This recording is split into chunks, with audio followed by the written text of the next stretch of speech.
When I say video games and communication, what do you think of?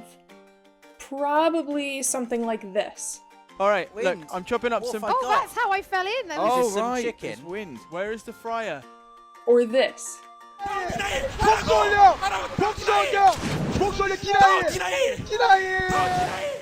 Or this.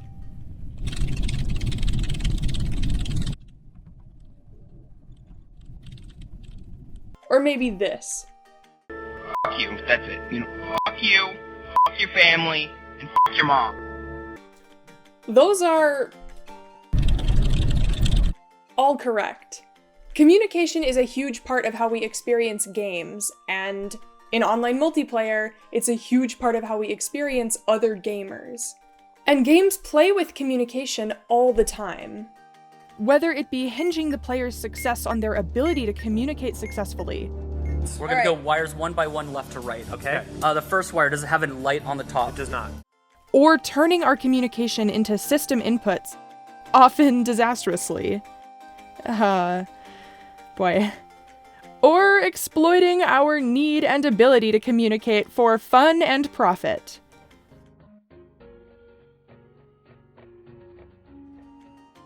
But what I'm interested in is what video games can show us about how humans communicate with each other.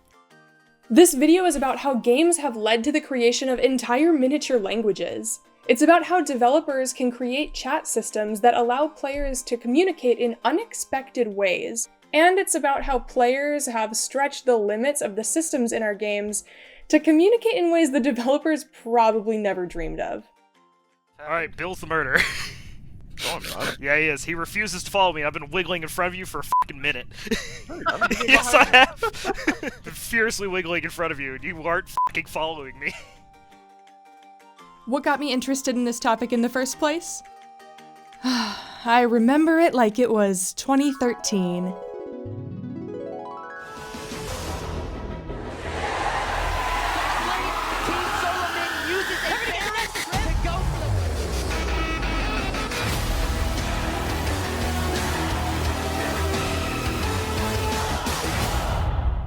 Yeah, so, the year was 2013, and League of Legends was one of the hottest video games in the competitive scene.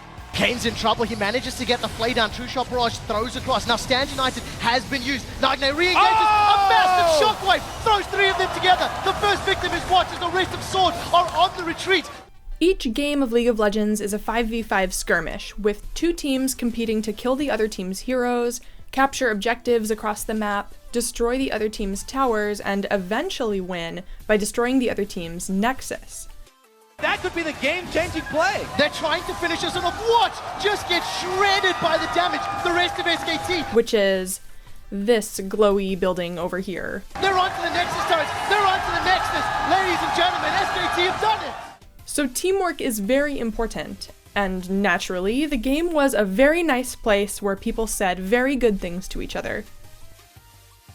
Just kidding, it was a garbage fire. Why would we be nice to strangers online? Even strangers with whom we have a shared goal. Even strangers whose success and happiness is directly beneficial to ours. No. No. Not on my watch. The community had its good moments. I actually did meet a few friends over the years. It's also where I heard my first video game dad joke. You wanna hear it? Okay, here it is.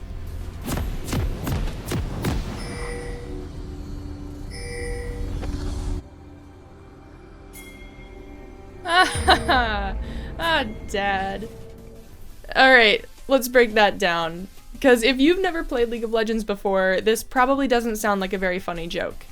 It probably just looks like a little dot with a ping sound. And, to be fair, it is that. Pings are common in a lot of games. Players can put these little dots on the game map to point things out to their teammates. Players use pings to signal points of interest and alert other players to danger and strategize without having to type. Communication is critical in League of Legends because you're working in a 5-person team, and generally, the teams that are capable of strategizing and working together are the ones that end up winning. So if the objective is to take down the enemy team's defensive towers and eventually win by destroying the Nexus, what does it mean when the game begins and someone immediately starts doing this? General interpretation would be, let's go attack their base. And my response is, yes, that is the point of the game. It's a little early for that. There are some steps in between, but eyes on the prize, I guess. It's like if someone started a chess game and was analyzing their moves and asked their friend, what should I do? And their friend said, get the king! Like I said, this joke has some serious dad energy. I don't necessarily have any special fondness for dad jokes, but if you've seen my Snapchat video, you know I do have a fondness for UI. I'm interested in how humans interpret the systems in our software and emotionally connect to the technology interfaces we build. Effectively, what developers are doing when they build a ping system is they're developing a new miniature language inside of their game. Basically, this is a language with two words, this and this. And as happens with any language, players figured out how to tell jokes with it. Stories like this exist all across the medium of games. And this isn't even as simple as communication systems can get. But to explore further, there is an important facet of communication that we need to talk about. You ready? Let's get tangential.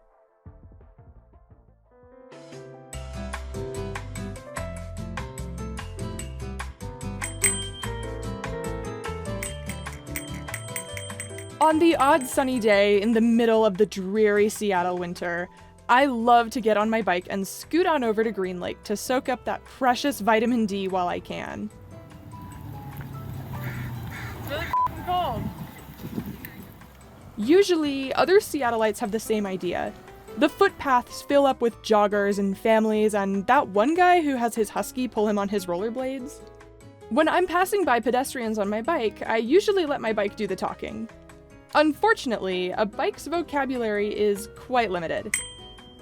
Bike bells are good for saying basically one thing, which roughly, in most situations, translates to, "Hello, I am a bike," which is extremely useful when there are pedestrians and other bikers around who need to be made aware of my bike's bikeness. But it's hard to get across more complicated messages with a fixed-length, single-pitch, contextless unit of communication, like a bike bell. A bike bell will reasonably produce one note. You can't even change the length of the note. Like hitting a snare drum, you can't really lengthen the note without just hitting it a bunch of times in a row. You get more bang for your buck if you can hold the note, like pressing down a piano key or laying on the horn of your car. This is the basis for Morse code. The longer note becomes a functionally distinct symbol, creating two symbols, two building blocks, a dot and a dash.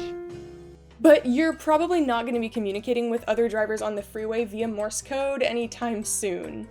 A bike bell and a car horn can pretty much convey anything we want to say while biking or driving. I don't have to honk, I'm annoyed at you when somebody cuts me off in traffic. I just honk my horn and they know I'm annoyed with them. I don't have to ding out, please get out of my way when I'm about to pass some pedestrians on a bike path. I just ding my bell, say, hello, I am a bike, and they know what I'm asking them to do. The surrounding context of the situation is enough to get the message through. Earlier, I called a bike bell a single-pitch, fixed-length, contextless unit of communication. I was kind of lying. The key word there, the key word for the rest of this video essay, is context. Biking and driving are not contextless activities, and it's the context that matters most in driving, in biking, and in games. The fact that a bike bell sounds like this, a car horn sounds like this, that's all part of the context. If somebody cuts me off right before I honk at them, that's part of the context. And in games, it's all context. Contextlessness does not exist in video games. Taunting is the bike bell of Super Smash Bros. You can really only say one thing in one way. And since Super Smash Bros. Is a competitive game, like, what more do you need to say other than... Show me a move! Show me a move! But what about a Bike Bell chat system in a collaborative game? Would something like that even work?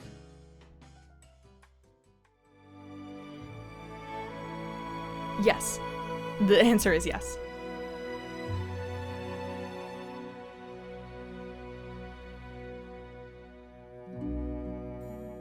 Journey was released in 2012 for the PlayStation 3. You play as this red-cloaked traveler, exploring an expansive world of sand-swept ruins on your way to the top of this glowing mountain. You explore new areas of the world, encounter new creatures, and, if you're lucky, you'll run into another player. One of the standout, memorable features of Journey is its unique take on online multiplayer. Journey's multiplayer is automatic and anonymous. While playing, you have a random chance of being matched with another player who's roaming the same part of the game world. From there, you can explore together, running and floating.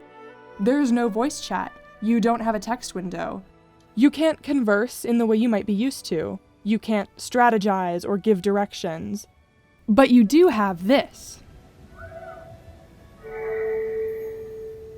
Chirping is one of 4 things you can do in Journey. The other 3 being move around, jump, and float.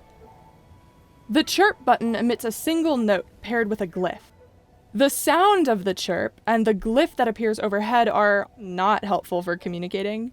There's no alphabet or dictionary for the glyphs, and the glyphs don't bear a solid resemblance to any symbols the player would have any association with. And even if there was, you can't choose which glyph appears when you chirp. You can press and hold to control the oomph of the chirp. So technically, communication via Morse code is possible, assuming that both you and the other human you're randomly matched with are fluent in Morse code.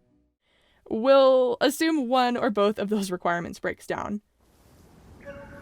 It's a little more flexible than a bike bell, but not by much. The chirp can also be used to signal your location to your partner if you get separated. Hello, I am a traveler. I'm right here. And like a bike bell, it seems safe to say that, other than notifying your partner of your whereabouts, this is not helpful for more meaningful communication. How could it be? But here's what people are saying about it. In the absence of chat, your musical piping is surprisingly expressive. All you can do is walk, hop, and sing. And yet, somehow, you still manage to make a strong emotional connection with the other players. Instead of being a liability like you might think, these restrictions actually enhance the bond you forge with a total stranger. It's amazing how much depth of personality you can interpret from a few musical tones and the flapping of a scarf. It's oddly liberating, and you will find yourself genuinely caring about the other player. The other figure traveling with me is a stranger, but we ended up playing through the whole game together without a problem. With a few chirps back and forth, we communicated. It's brilliant and some of the most meaningful multiplayer I've ever enjoyed in games. Players call this speaking, and they call it communication, and they call it meaningful. This GameFAQs thread from 8 years ago illustrates my point completely. The original poster is asking, why do people chirp so frequently? I usually only chirp to get my partner's attention, thank them, or activate cloth. Is it just fun to see the little symbol? The replies paint a picture of what chirping means to players. It's fun. Even though I'm not really saying anything, it's still a basic level of communication and affection from player to player. Overuse kind of destroys communication. When you keep making noise for no reason, it stops meaning anything. The context and rhythm of the chirps give them significance. The first time I was attacked by those dragon creatures was genuinely alarming, and I instinctually spammed the chirp button to indicate to my companion fear and danger. I'm a lot more talkative in this game than I am in any other, and much more than I am in person. I tend to chatter with mostly fairly quiet chirps and use loud ones for proper communication, like when I'm letting my partner know where I am or trying to get their attention. I just do it because I can, fast as I can, to a beat, to say hi, to say thanks, to say well done. I just like to make it appear that we're having a conversation.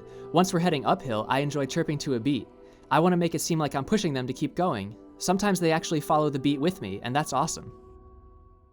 All of these players have different reasons for chirping, what they think it says to the other player, and they're all more or less aware that this is their interpretation. There is so much more to communication than language itself. Part of communication is expressiveness. It's meaningful to have a way to reach out and make contact. And there's another critical facet of human communication that we've already discussed: context. The less that can be gleaned from the phrase itself, the more the listener draws on that surrounding context. And in Journey, it's all context. The note sounds like this, and it looks like this. It's light, cute, and friendly. You're exploring a peaceful world with few enemies. The experience is pensive and slow. The music sounds like this.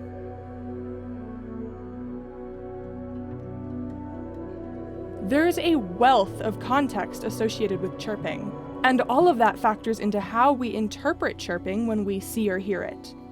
And there's another important piece of context that does more than anything else to shape how the chirp is meant to be interpreted: the gameplay. The gameplay is part of the context, what you can and can't do. There aren't a lot of actions a player can take in Journey, and chirping is the only action you have that changes the world. It's your only means of affecting change in the environment, and it's your only means of affecting change to your partner. In Journey, when you float, it uses up your scarf. You have a limited amount of float before you fall back down to the sand. Chirping refreshes your partner's scarf, extending their ability to float. This is unambiguously helpful. Part of the context around chirping is helpfulness. It doesn't refresh your own scarf. It is a purely collaborative gesture. By attaching the only action you can take that resembles communication to the only helpful, collaborative action you can take, Journey is setting the tone for your interactions and conversations with the other player. And it creates a beautiful context with which to interpret your partner's chirping. I stumbled upon this blog post while doing early research for this video. This person described suffering frequent anxiety attacks while playing multiplayer games, out of a fear of being, kicked out or ridiculed, and always being worried about letting the team down. And so when they were playing Journey, they didn't know it was a multiplayer game. They were matched with another player in the game, and they started to experience an anxiety attack. They put the controller down to address their anxiety. But upon seeing that they had stopped moving, the other player came to stand next to them and started chirping. They described interpreting the chirping as checking on them, asking "Are you okay?" They said this interpretation helped them calm their anxiety. I love that players on Reddit call this speaking. I love that the writer of this post puts chirping in quotation marks. I love that this player says they chirped back to be polite and friendly. It makes me so happy that players find it meaningful, despite the limitations, to make a small connection. When you keep making noise for no reason, it stops meaning anything. A few chirps every so often can be nice though. It helps remind you that you're playing with a real person somewhere. So Journey is a great example of how designers can curate the look and feel of a limited communication system to guide players in the interpretation of what their partner might be saying.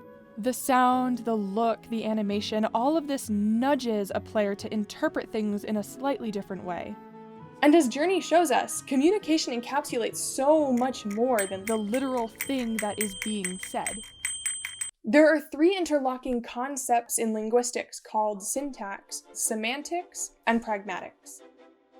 These three topics are useful for understanding how these invented languages function and why they're able to be created in the first place.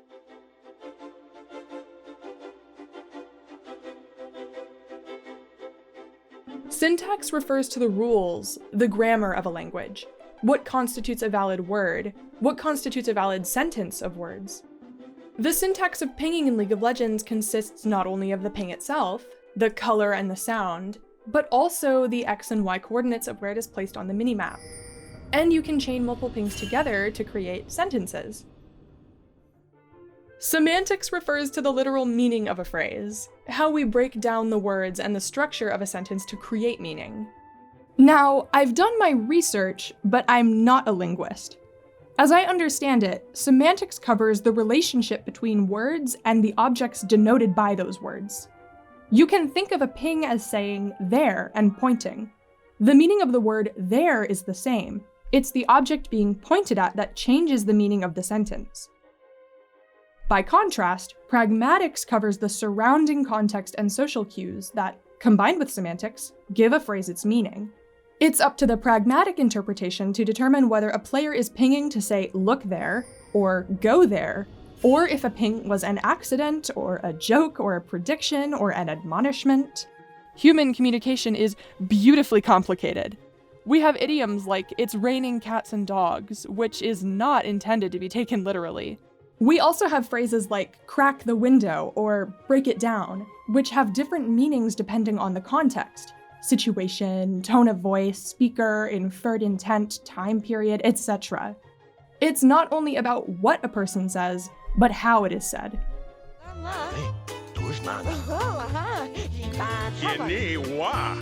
All communication undergoes some interpretation on the part of the listener, and we use all of the context surrounding communication to shape our interpretation, not just the literal thing that is being said. In Habu Ugna.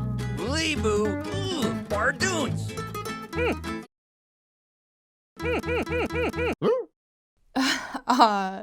Moving on. Let's keep talking about pragmatics for a sec.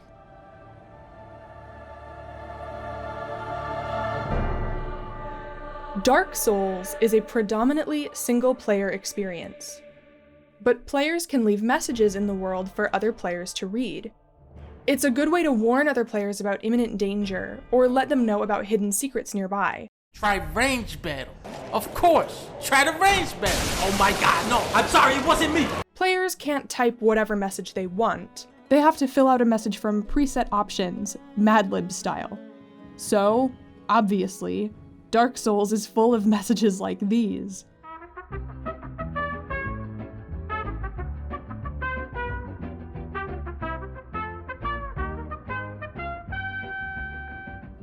And that's part of the charm.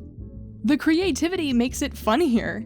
Some of these jokes are really only funny because of the creativity the player had to demonstrate in being able to tell a joke at all. Or sometimes to give horrible advice. Try jumping. Okay.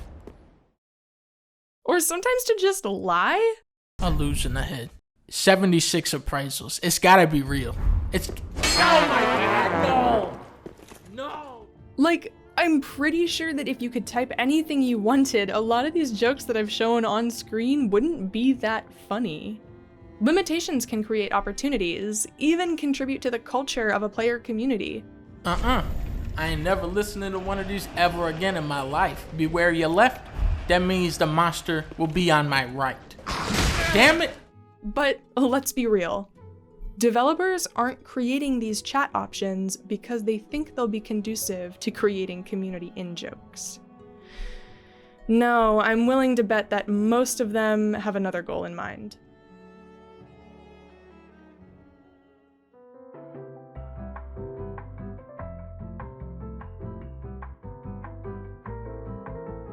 Exploring limited phrase communication systems in games is really popular right now because, Fuck you, fuck your family, and fuck your mom. Yeah. Yeah, if we're gonna talk about communication in online games, there's a thing we should probably talk about.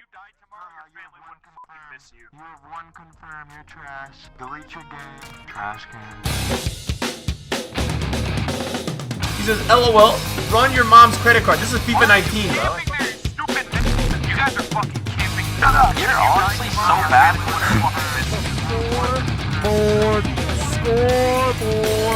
Scoreboard. You stink in this game, bro. Holy, you got so lucky. Oh my god.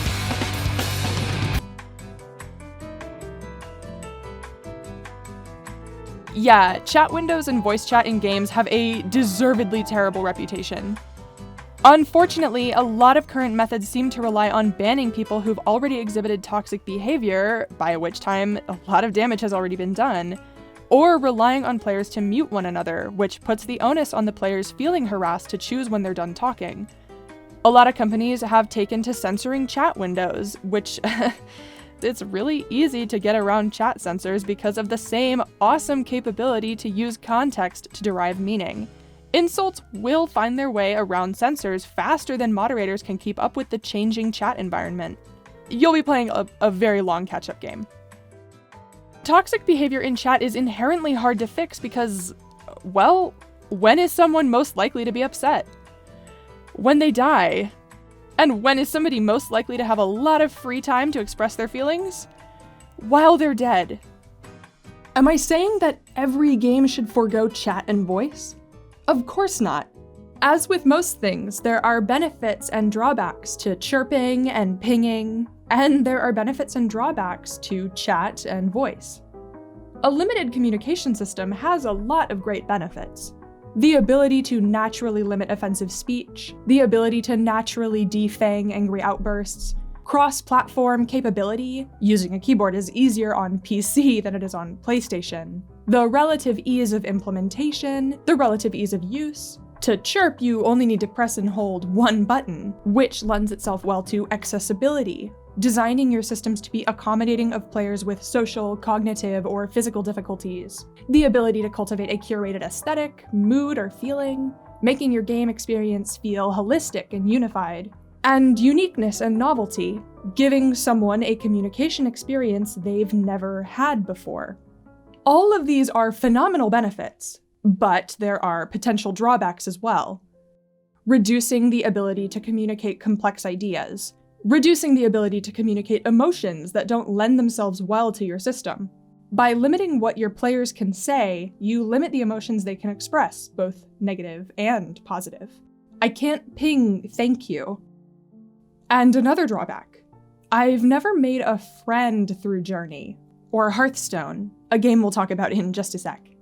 That's not to say it can't be done, but I have many times made lasting friendships with strangers through League of Legends and World of Warcraft. People I talked to about school and relationships and politics and anxieties, things you can't ping about. I've never had to block anyone in Journey, but few people have been extremely memorable to me. Everyone becomes a little more homogenous. I never forget that these people are human and distinct and individual, but sometimes I feel less of them than I otherwise would. A limited communication system may dull some of the lows, but it also dulls some of the highs. So no, I don't think we should get rid of chat and voice. I still love me some Heroes of the Storm, but sometimes people in chat are so toxic that I find myself playing for entire days with team chat turned off. And during those days, I communicate exclusively with pings. And when my communication is happening over a tactical medium, the ideas I convey are more tactical. What I wouldn't give for a ping wheel with options like thank you, or good job, or go team. I think we should keep exploring all means of communication in games. Games give us an opportunity to broaden the range of human experience, not shrink it. Getting to experience people in new contexts changes the way I feel about other people. The joy I get when seeing this clip is very real. You can feel what's happening between these two, even if you don't know exactly what they're trying to say.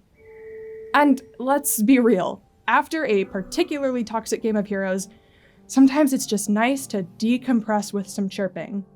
After all, it's hard to chirp angrily at someone. You can channel all of your anger and frustration into the chirp and hope that the other player gets the message that you're so frustrated.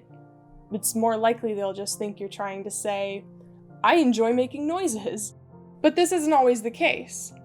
Players are very, very good at finding ways to be mean to each other, and as we're about to see in this next example, interpretation is a double-edged sword.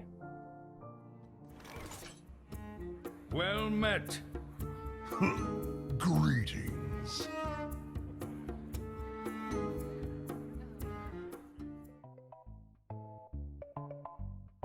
For the longest time, I wished that my car horn could make more than one sound. I wish that I had, like, 6 sounds for all the different things that I could ever want to say with my car horn. If I accidentally take the last spot in the parking lot and somebody drives by, I would love to honk, "I'm so sorry." Or if I cut someone off in traffic, because that happens. But I quickly realized a huge problem with this idea. If I cut someone off in traffic, or I took the last spot in the parking lot and I honked, "Sorry," there's a 100% chance that this person is going to think I'm being sarcastic, right? This is the downside of interpretation. If part of the context is, "I cut you off in traffic," and another part of the context is, "Sarcasm exists," there's always the possibility that they'll think that I'm trying to add insult to injury, and there's nothing I can do to make them interpret it another way, even if I'm being genuine. Now let me tell you what this has to do with card games. Hearthstone is a good example of a game with a very limited language. Its emote system has 6 options: thanks, wow, which used to be sorry, well played, greetings, threaten, and oops. It's basically the car horn of my dreams. And there are a number of great things about this limited system. It streamlines communication because where are you even going to put a chat window on this board on mobile? Oh, just over the top. Okay, I can't see the board, but hard to, oh crap, it's my turn. Also, it gives each hero a sense of personality. Each class has its own set of emotes. And the emotes are easy for the dev team to localize into other languages since they're just a set of strings stored in a file. Fun fact, you can find this file on your computer. Theoretically, reducing the number of ways for people to express themselves should cut down on players BMing one another. BMing is slang for bad manners, by the way. Anyone who has played Hearthstone, however, knows that the practice of BMing is alive and well. Mistakes were made. Mistakes were made. Mistakes were made. Mistakes were made. Mistakes. In fact, I would make the claim that emotes are more frequently used to try to frustrate the opponent than not. You can secure a competitive advantage if you're able to send the other player on tilt, aka compromise their strategic judgment by making them angry. I don't have any proof of this claim, but I mean, that's part of my point. It's literally impossible to know what someone's intentions are when they use an emote. You can interpret with sarcasm on or sarcasm off, and the choice is kinda up to you a lot of the time. If somebody is handily beating you and then they say sorry, how are you gonna interpret that? So why is this different from Journey? Pragmatics. In Journey, part of the context is helpfulness. By chirping at someone, you help them float. In Hearthstone, you're only ever communicating with opponents. Part of the context is competition. So if you play a card and your opponent says, "Well played," are they actually complimenting your strategy? Maybe. But if the other player is winning, "well played" might just mean, "you may as well surrender now. You've basically won the game for me." Since "well played" is also what players generally say to one another at the end of a match. Looking at the emotes at face value, very few of them, when taken literally, are insulting.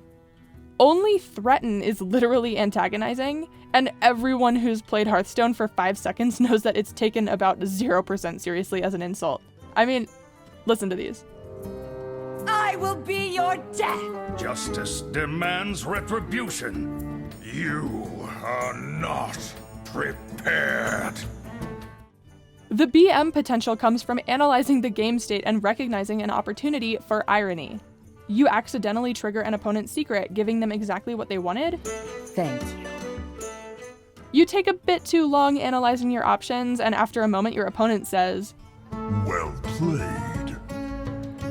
All of this is part of the context. Politeness, winning, losing, general game state. All of this makes it really, really hard to use the emote system genuinely. I would argue this was made even worse when Blizzard replaced sorry with wow. I miss sorry. It was a good way to acknowledge that some random roll of the dice was unfair. But you can't force your opponent to interpret the emote as sincere because they don't know you. They can just as easily interpret it as gloating, so I give up. So even though these emotes are full sentences, pre-packaged with vocal inflection, punctuation, and real-world meaning that we have grown up with, the context of the messages is far more important than the sentences themselves. I think that's amazing, don't you? Hearthstone has been exploring a new set of emotes in its alternate Battleground game mode. Instead of pre-written text, you have 6 goofy facial expressions. And I love them. They're so much more versatile, they're so expressive, they can be shrunk down to such a tiny little part of the screen and still translate really well. They're easy to parse at a glance, so they don't take valuable time away from buying everything. And as I explored in my emojis video, humans relate to facial expressions across language barriers. You don't need to localize a wave or a crying face or an angry face. But Hearthstone had to go and put these emotes into a perks package that you have to buy for $10. Originally, everyone could use them, emoting all over the place, waving and smiling and sweat drooping. Now, Battlegrounds feels much emptier. It's especially annoying when someone beats you and they wave or something and you can't respond. It feels like a flex more than actual communication. And it actually makes the emotes feel less good to buy, because you know that a majority of other players won't be able to respond to you. Let this sentence sink in. You have to pay for the ability to communicate with other players in a multiplayer game. Can you imagine if Journey had locked their chirps behind a $5 paywall? Dan Olsen explored this a little bit in his video on Fortnite, where you also have to buy ways to express yourself. The ability to self-express is placed at a premium. In order to feel like a full and active participant, you need to be able to perform. The catch is that literally every unique action has an attached price tag. Let me see everybody doing that march walk right now. Let me see that march walk. Multiplayer games have players paying for skins, sprays, dances, emotes, and I'm all for giving players new things to buy to pay for the game's continual maintenance and development. Like, that ain't cheap. I'm especially for it if those things don't give players an actual tactical advantage over one another in the game. But I'm hesitant about steering too far into pay money to communicate with others territory. It kind of feels like taking out part of the whole point.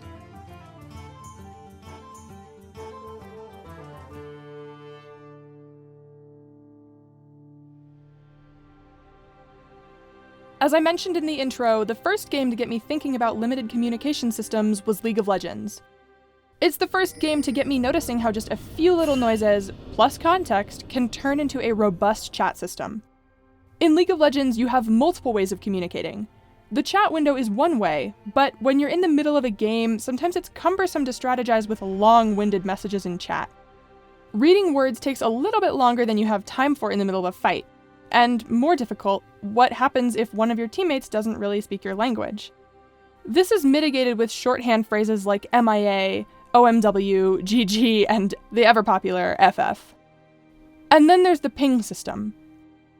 Unlike the Hearthstone emotes, a ping doesn't draw from real-world language to derive meaning. Okay, well, now they do, but not before Riot recently reworked the ping system in 2013? Dear Lord, what is time? League of Legends now has 6 or 7 pings. There's the original yellow and blue pings, along with enemy missing, assist me, on my way, and danger. Another beautiful car horn of options. Of course, even when it was just the classic blue and yellow pings, the color and audio choices had associated context. You can't escape projecting context from your real world onto something in a video game. Across the world, yellow is used to represent caution, so it makes sense that this ping was used for all variants of be careful, back up, don't do that, really any signal of displeasure or warning. And blue is generally used to represent information, so it makes sense that this ping was generally the one players used to say, look here, or notice this. Even so, without any surrounding context, the combination of color and sound aren't enough to draw any meaning on their own. Combined, they really only say one thing. Pay attention to me. The community, plus context, did the rest. Context is broken into two complementary parts, outside and inside context. There's the context we bring in from outside the game, our native language, symbols we've picked up, etc. And then there's the context we develop by playing the game and by communicating with other players using the chat system. There are learned associations that you pick up while playing, and the ping system is not going to make sense if you haven't developed these associations, if you don't have the context.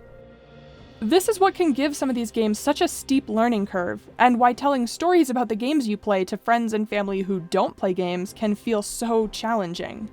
There are learned associations that you pick up while playing the game. The ping system and the minimap are a language that you learn. To effectively interpret the ping system, you need to understand the game map. Which side is your team on? Where are the critical objectives? What is the difference between lane and jungle? What is the strategic significance of the brush? What paths do players take through the game world? You need to understand the game mechanics. And because the ping system is a strategic language, to understand what your teammates are saying, you need to understand the flow of a typical League of Legends game. What is good strategy? How is the game state generally different at 5 minutes versus 20 minutes versus 40 minutes? Who is winning and who is losing, and how does the game change for you based on whether your team has the upper hand? What is the significance of someone pinging here instead of here? The most interesting part of all of this is that the ping system isn't a language you learn in isolation. You learn by interacting with other players. As you play the game, you learn what behavior is considered rude. You learn when someone is mocking you. You learn how to ping in a way that conveys what you want to say in a way that's understandable to your fellow players. And you develop an intuitive sense for which pings are just nonsense. And you learn based on the context when someone is trying to be funny. Just as the dominant strategy of any game changes over time, the community changes over time, and the way they communicate changes over time. It's a beautiful, evolving system with millions of interlocking parts, players. Just like any language with millions of speakers. When it comes to spamming masteries, here's what you need to know. Never use Mastery 4 as it means you're a noob and the enemy knows it too. Though you can use Mastery 4 if they call you a noob and you want to ironically BM them. Now Mastery 5 is your bread and butter BM. You can use it in pretty much any situation and it will work. Now there are a couple of exceptions, but I'll get to them later.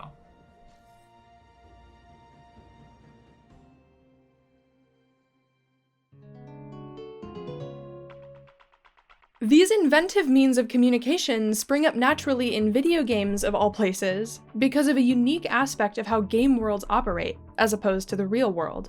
Every facet of a video game is programmed into existence. This video by Ian Danskin explains it really well.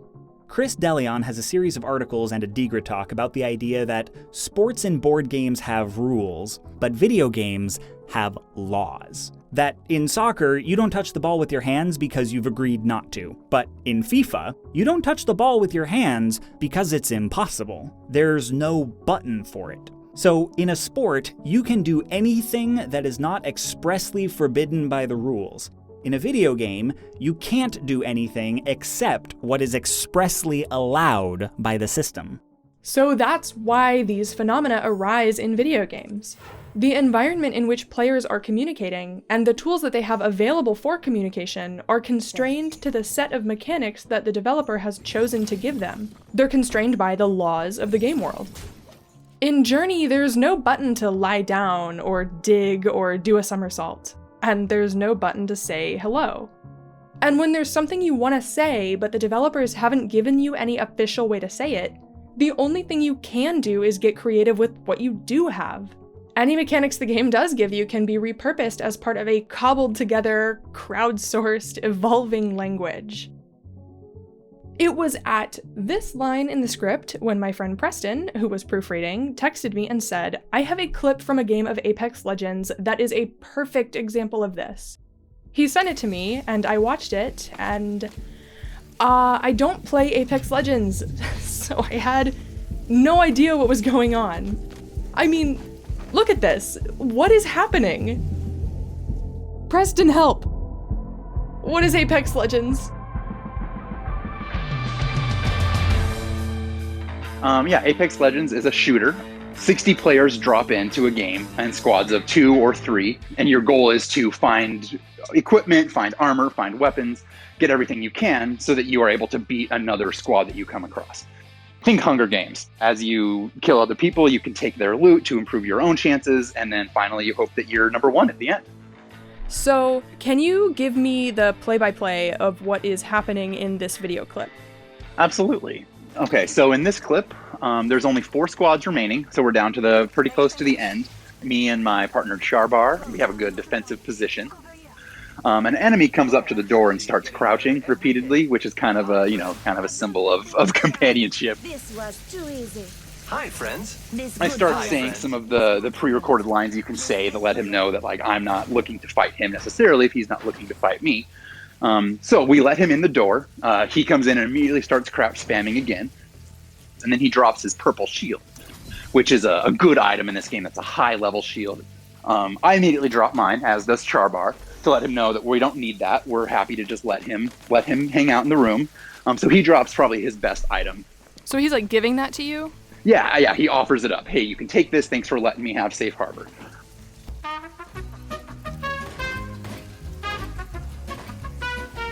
And after a few seconds, he starts to drop other items in his inventory, things we might need, ammo, grenades, shields, heals.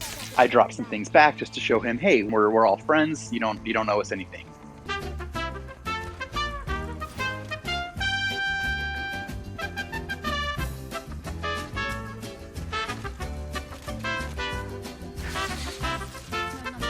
And after a few more minutes, he decides that his time has come. And so he heads back over to the door and he spams crouch a few more times to say goodbye. And then he went off on his own. And I don't believe he won this game. I don't believe we won it either. But we were a great little false partnership for a few minutes here. So there was nothing stopping like either of you from attacking each other during this entire interaction? Absolutely not. If he decided he wanted 2 quick kills, he could have had them when our backs were turned. But, he crouched. What is it about crouching that kind of signals to you like, oh, this person's cool, I'm not going to shoot this person even though I definitely could and it would only improve my chances? That's a good question. I guess it probably comes from the Halo days of teabagging. When you would finish an opponent, you would go over their dead body and spam crouch a bunch of times. I think that's what's confusing to me is that the crouching, I feel like came from like a pretty threatening gesture or like a kind of BMing each other. Yeah, absolutely. I think it did start that way, and I think that as games have kind of gone on, that's one of the few ways you can show. You can do something that the other player can replicate. That's one of the only things you can do that's not firing your gun, that shows the enemy that you might not be wanting to hurt them. They've added when you spam crouch a bunch of times, it lets you quip. It lets you say like a snarky line that you've preset for your character. Hi, friend. Because it knows that crouching has become kind of a communication all on its own. Hi, friends. Okay, so the developers have kind of like gotten in on it. Yeah, exactly.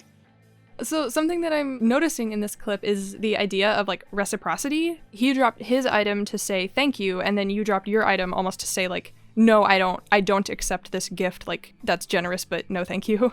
Yeah, exactly. That's, if you could put words to it, that's exactly what it would be. But we can't say words, so we just drop as many items as we can. He starts spamming crouch and he starts doing the like aiming in a circle maneuver, and you do the same thing. That almost seems kind of like playful to me. Like, I feel like there's a game. Simon Says, maybe it's a little Simon Says-y. Yeah, that almost seems like a gesture of goodwill. Like you are kind of communicating on their terms. They do a thing, you do the thing back, and it shows maybe almost like a willingness to kind of like play along. Yeah, absolutely. And as you identified, at any point he could have turned on us and had 2 easy kills. But that wasn't his goal. He just wanted safe harbor for a few minutes. Maybe there was a team that was chasing him, and we were able to provide that. That is super cool. I mean, I'm really interested in all of these little moments where players can take general mechanics that have nothing to do with communication and turn them into ways to express themselves to other players. Apex had a really good example of this with one of their limited time modes about a year ago. It was a Halloween infected mode where 60 people dropped in all on their own team, but one person was infected. As anyone died, they also became infected until the final 9 humans were banded together and they couldn't hurt each other anymore and they had to try to escape. But players would figure it out pretty quickly that if you shot a little tune, you could get people to be on your team before that 9 threshold began. And so when there's 50 players left and they'll shoot the shave and a haircut 2 bits tune, and if someone shoots it... Wait, what? Yeah. Do. Oh my and another person shoots it back, then you know that they're looking to team up a little early. And it's the kind of thing that you figure out pretty intuitively. You hear a recognizable tune and you think that that's probably not a sign of an enemy.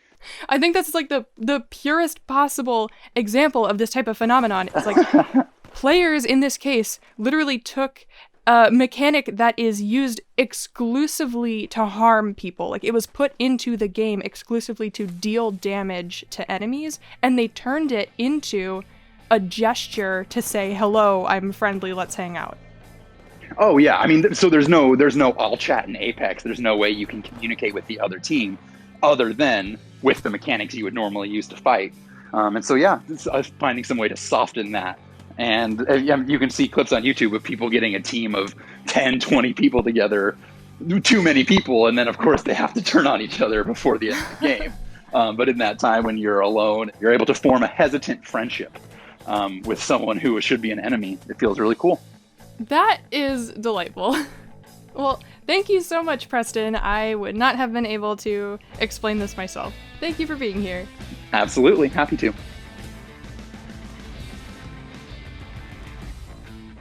I would love to hear about some games I didn't cover that get players talking to each other in unique ways, so please let me know in the comments if you can think of any. It's really interesting to see how these different communication systems emerge over time. Communication is a vital part of the human experience, be it with language, symbols, gestures, text. And communication is a lot of the fun of multiplayer gaming in the first place. Which raises interesting questions about the future of AI in multiplayer gaming. Bots have been around for a long time. Go watch this Super Bunny Hop video if you want the full recap. Bots are software agents which are programmed to be able to play a game. Sometimes they're programmed to act and play like human players would. Sometimes they're just programmed to be as good at the game as possible, which means they will likely exhibit modes of play unattainable to humans. Wee! Bam bam! Wee! Previously, bots were built from very specific, constrained code written by their programmer. They would follow the exact instruction set written in their code, so they would never do anything they were not explicitly told they could do. That's not the way we're writing bots anymore. The new hotness in botness is machine learning. Machine learning is a subset of artificial intelligence where a program learns and improves over time without or with minimal human intervention. Basically, a piece of software will perform some operation countless times, improving each time based on what its metric of success is, and how close its current performance brings it to success versus the other things it's tried. So if you want a piece of software to get better at playing a video game, you would have it follow a very similar pattern to how a human would learn to play the video game. You would tell it, these are the things that matter: gold, kills, objectives, level ups, win the game. And then you let it play lots and lots and lots of games. The programmer tells the bot what it cares about, and the bot learns through trial, error, and observation how best to go about achieving what it cares about. The bot will measure how well it's doing at achieving its goals and learn to forecast how well it expects any available action to further its goals. A team of researchers at OpenAI put this method to the test in 2016 by training a team of 5 bots to play Dota, which is basically League of Legends. Yes, it is Leave Me Alone. Dota is one of the most popular and challenging competitive video games ever. For people that don't know about the game, rules are very simple. It's kill the enemy team, take the buildings. We've built a new AI system, which we spent the last few months training.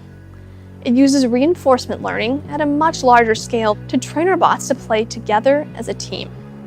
To train the bots, they used a subset of machine learning known as reinforcement learning. Reinforcement learning is concerned with how software agents ought to take actions in an environment in order to maximize the notion of cumulative reward. Rewards, in this case, being short-term, like gold or kills, and long-term, like key game objectives or winning.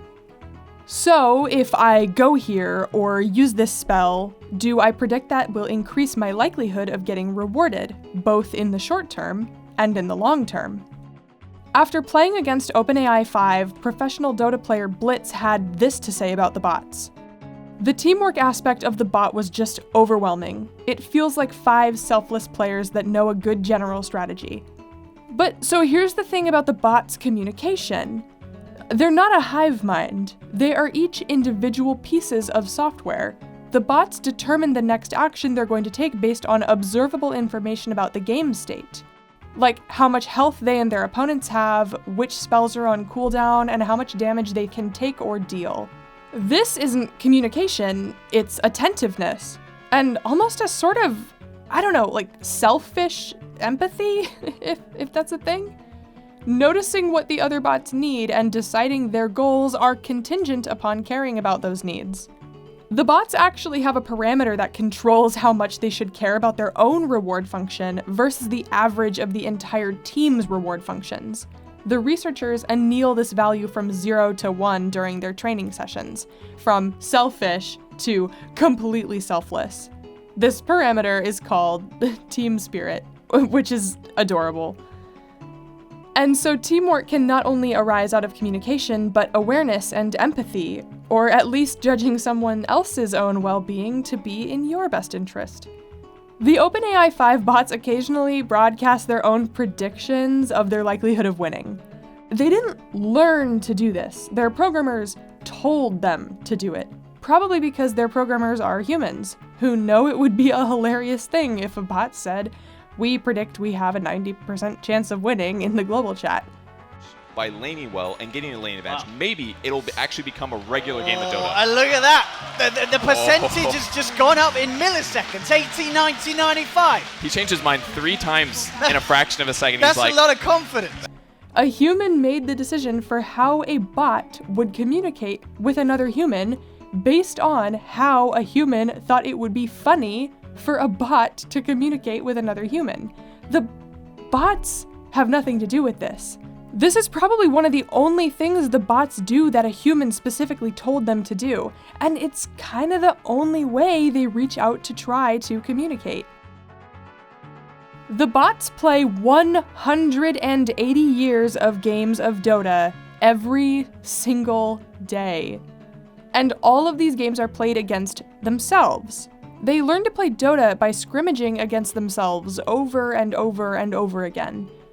And the researchers were surprised to discover that, in doing this, the bots discovered strategies that humans had also discovered by playing thousands of human lifetimes against other humans. And the bots did exactly what I hoped for, is they own this area of the map. You take away 2/3 of the map, they didn't even touch these 2 bottom towers, and they would be 100% correct in this. This is like one of the highest level plays that you can make. This side of the map is incredibly hard for the bots to control, and so they're just playing this top side and this mid side.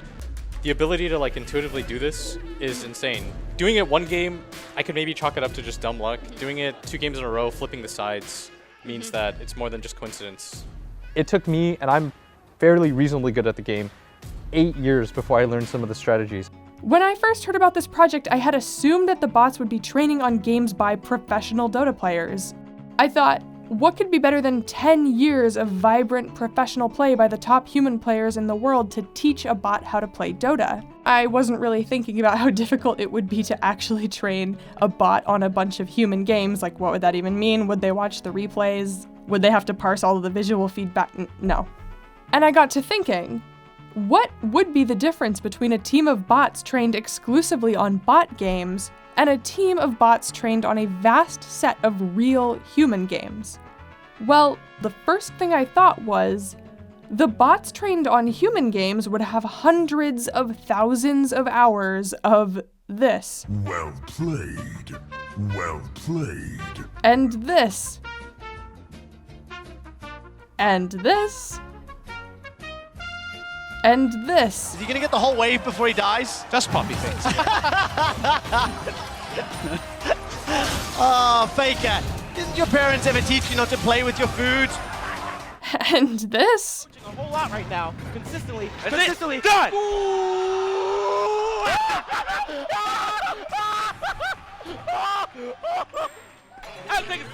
I gotta take a sip. This guy's been gone. The bots trained on human games would learn how to BM. Trained in a vacuum, bots have no reason to communicate with their opponents. Bots don't go on tilt. Bots have no senses of humor. Bots don't find it fun to spin around in circles in Counter-Strike, although they might spin in circles to get a 360-degree field of view while playing Doom, and they have absolutely no tactical need to dance. They wouldn't pick up a fundamental facet about how the human competitive gaming scene works, which is how to communicate with a human opponent. But first off, Double Lift, why are you so BM, man? Double Lift on the vein, solo ending the game, channels a recall in front of the Nexus. Wait, I'm not. There is psychological strategy involved with winning against a human opponent that has nothing to do with the pre-built mechanics of the game. And more than that, humans like to express themselves. Taunting, dancing, spinning. There are so many actions human players take in-game that have no technical tactical advantage in the game state. At what you do in team fights, you will get replaced. There's no doubt about it. Friendship is not a thing. It's all about the team, the winning. And, well, that is what's happening, whereas you look at the team, so is this thing. To me, the beauty and strangeness of all of this is that the bots would pick up this invented language of players and they would use it without any idea of what they were saying. Anyone who's worked with ML systems know that they tend to adopt superstitions and behavior patterns and stick to them like crazy. They would show signs of our sense of humor, however clumsily, or our sense of politeness, or our sense of bad manners. To them, taunting in Super Smash Bros. Would be as strategically quintessential as dodging. It's not self-expression, it's just another action that helps them achieve their heuristic goal. To them, teabagging in Halo would have no significance. They would just learn that after you kill an enemy, that's just a thing you do. They would have no concept of why, but our communication patterns would ingrain themselves in the bots trained on watching us play and trying to communicate with each other. I really hope someone comes along and provides some data on this. I do look forward to someday playing against a bot who knows how to perfectly play Dota, down to the exact way to BM me when I lose. Right now. Well, okay, not so much success there. Woo! Take that one out. What? Because why not? Taunting his teammates, H2K. Let's be fair, they know they're up 11. Actually, no, I don't. That would be maddening.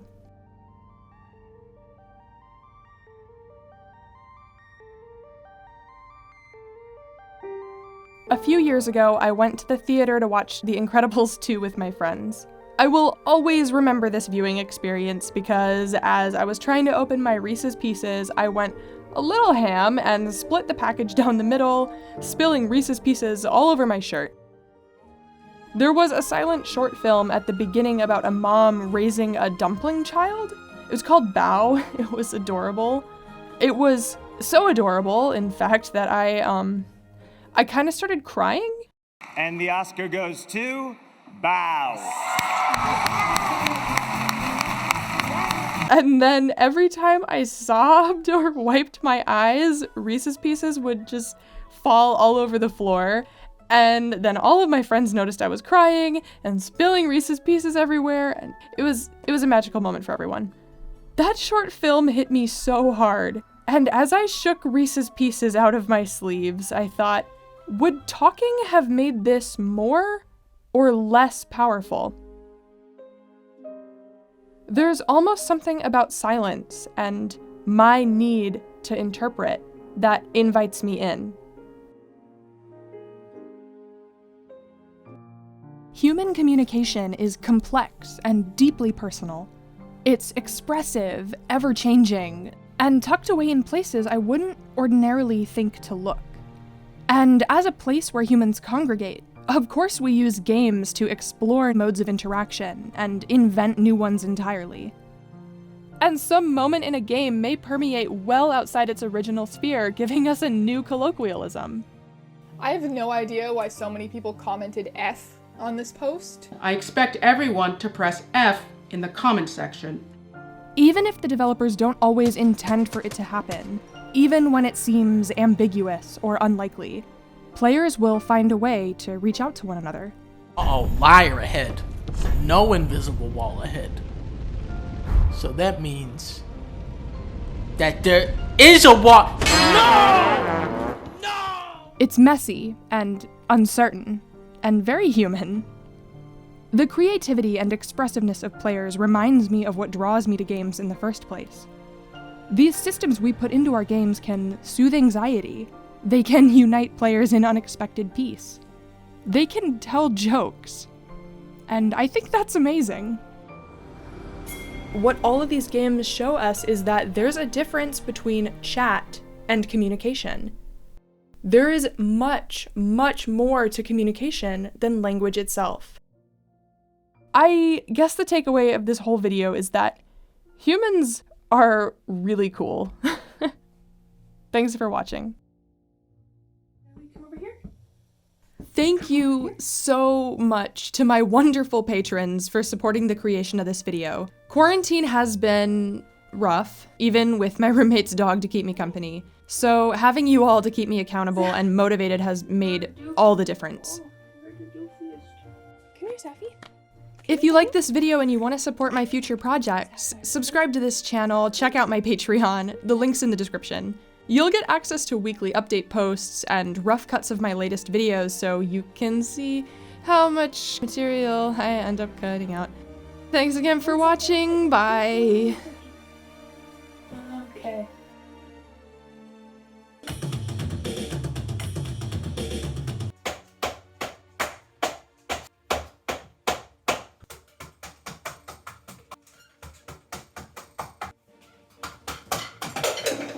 Good.